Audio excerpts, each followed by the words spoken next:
Good morning, Elder Kieran, President Worthen, University Administration, members of the Board of Trustees, faculty, honored guests, and of course, the reason why we're all here, the class of 2019.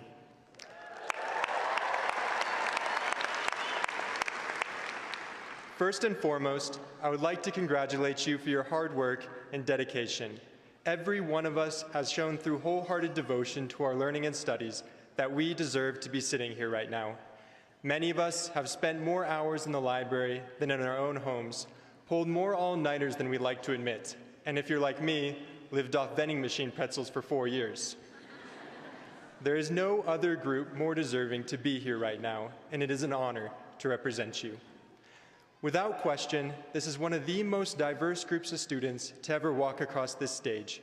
Here at BYU, there are 128 languages spoken on campus, over 100 countries represented, and the number of international students continues to increase.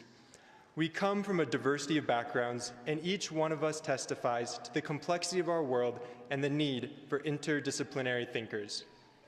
In less than a week, it will be exactly the 500th anniversary of the death of the quintessential Renaissance man, one of the greatest interdisciplinary thinkers of all time, Leonardo da Vinci.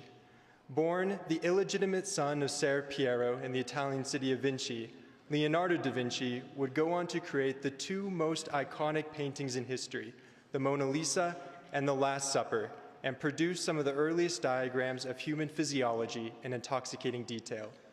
He also created the first blueprints of a helicopter, tank, parachute, diving suit, submarine, robotic knight, and a revolving bridge. He did all this before the world discovered plumbing. What separates Da Vinci from other great minds is his complete disregard for the distinction between disciplines.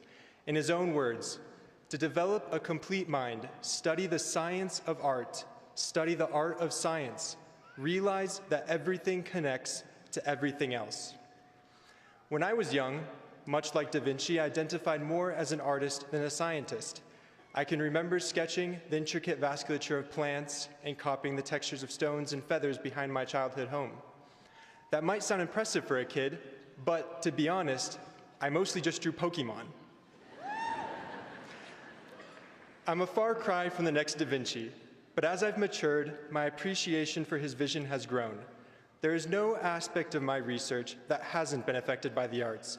Whether I'm rendering models of organic compounds, simulating peptides folding in real time, or staining human tumors, I've been most successful when I viewed my research as art, to be completed one stroke at a time. The overlap between disciplines is more than we realize. New fields are constantly being born as old fields merge and break apart. The more I learn about Da Vinci's life, the more I realize that his genius can be distilled to the invisible threads connecting disciplines, which he wove into a science so beautiful it was mistaken for art, and art so technical it was mistaken for science. We live in an interdisciplinary age where groundbreaking research is happening at the interface of disciplines, where neuroscience merges seamlessly with artificial intelligence, where physics elucidates the complexity of cancer biology, and where robotics and nanotechnology are revolutionizing medicine.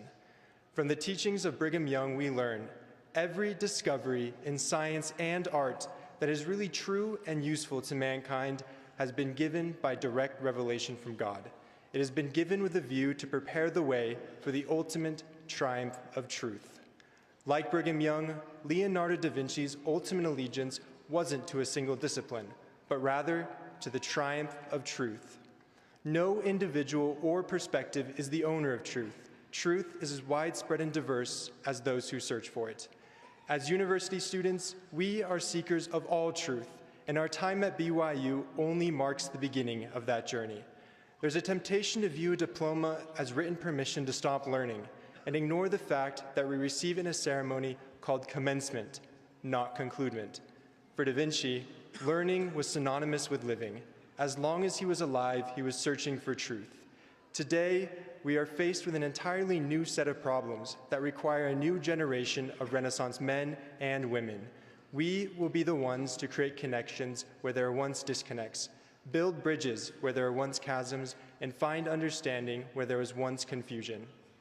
The words of Da Vinci are as true today as they were 500 years ago. Everything connects to everything else, and it is our job to discover, create, and engineer those connections wherever they are missing. The world is counting on us. Thank you, and congratulations to the class of 2019.